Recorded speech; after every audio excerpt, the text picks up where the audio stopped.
What is it that the Iranian regime and other Islamists want? What is it that they actually want? What are they after? A lot of Westerners in particular find it very difficult to wrap their head around what these extreme religious groups would actually be seeking. So check out this clip with Elica. She's on the Trigonometry podcast over here, and she goes through what exactly it is that the Iranian regime believes and wants. Check it out. Before we do, hit that subscribe button over there in the corner. It really helps us out. Thanks so much.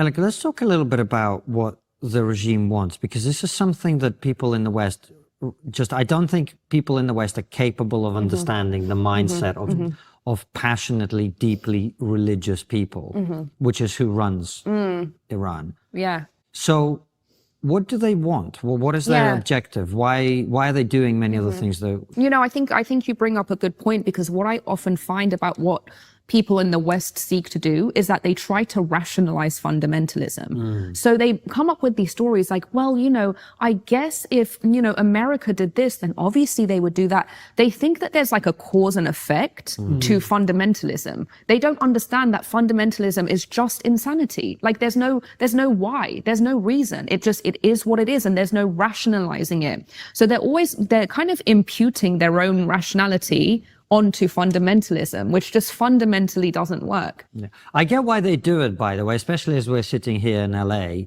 You look outside, it's the sun is shining, you know, all you need to do is make money and live. Why would anyone go and blow themselves up? Well, they must be really annoyed. They must be really upset. They must have a good, you know, I would only blow myself up if blah, blah, blah, right? Yeah. And I think it's a failure of imagination.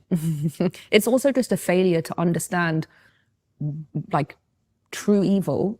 Like, people don't think that it's possible to just be evil. They don't think, like, they're like, but I wonder why Hitler does that. I'm sure he was just abused, and I'm sure but he was just evil, you know, like, just give up looking for the why, because sometimes people are just bad people who do bad things. So come back to what they want, because one of the things that might be strange to people who are familiar with the Middle East is Iran is very far away from Israel. Right? So their objective and their desire to wipe Israel off the map, which is one of their objectives, seems to a lot of people kind of difficult to understand. Can you talk a little bit about that? Yeah, we can talk about that. So basically, Iran, there's two types of Islam. There's Shia Islam and Sunni Islam. The regime in Iran subscribes to 12 Shia Islam. So the reason it's called 12 Shia Islam is because they believe that the descendants of the original prophet Muhammad is not the correct lineage of the prophets. It's of his son-in-law and cousin. So the 12th Imam, which was Prophet Mahdi. So there's this theory called Mahdiism. This Prophet Mahdi was said to have gone into occultation. So he went into hiding around 937 CE. So he's gone into hiding, he's gone into occultation, and the theory is that the final prophet emerges once there is once justice and equality has been achieved in the world. And the thing that achieves this justice is that the last drop of blood of Israel falls. So the end of Israel brings back the final prophet. Oh, yeah. I've never heard this. That's fascinating. Yeah. So it's a religious thing. It's a prophecy thing. Yeah. So they need to destroy Israel. They need to destroy Israel, correct. So that's why, for the prophecy to be fulfilled. Exactly. So that's now how you get into the proxies of the regime, right? So you have the regime almost immediately after the regime comes into power so it comes into power in 1979. Within the next 2 years, between that 1981, they create Hezbollah.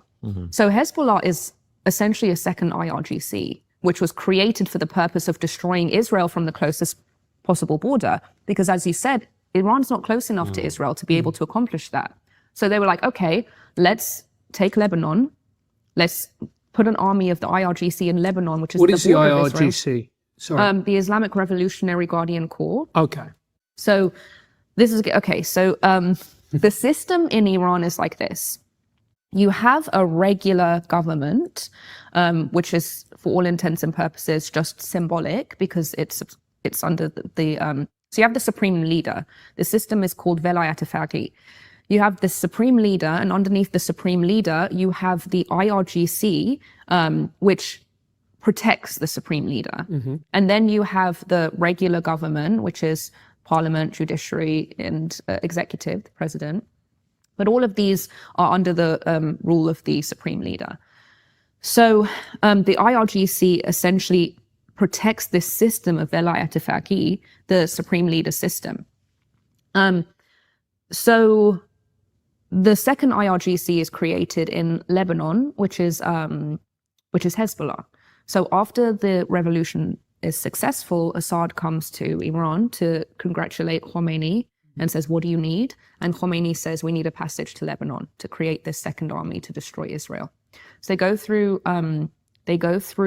Syria, and they come down in northern Lebanon. At the same time, this is like around the same time that, remember, Israel's now in southern Lebanon. And this is why the Western world often says that Hezbollah was created in response to Israel's occupation. Well, that's completely false. First of all, Israel was occupying the south of Lebanon at the time to remove the PLO that were fighting, that were throwing rockets into Israel. And in fact, the Lebanese in the south were actually allying with Israel to help take out the PLO, the SLA. Hezbollah's coming down in the north, and it's basically killing everybody who's not submitting to their rule. Even Shiites, even Shiite Muslims, Sunnis, Christians, basically everyone. They start engaging in a series of terrorist attacks, bombing the American embassy in Beirut, kidnapping Americans, killing them. Then it goes into like the kind of Iran-Contra affair, blah, blah, blah, blah, blah. Whatever. Anyway, the whole point is that this regime creates its proxies in order to start satisfying its goal, which is the destruction of Israel. And that's how it ends up also funding and providing training and assistance to Hamas and the Houthis, basically one in furtherance of the same goal. So I'm guessing that they don't really particularly care, the Iranian regime, which is funding all these proxies, about civilian casualties. It's not just that they don't care, it's that they need civilian casualties. It's part of the propaganda machine.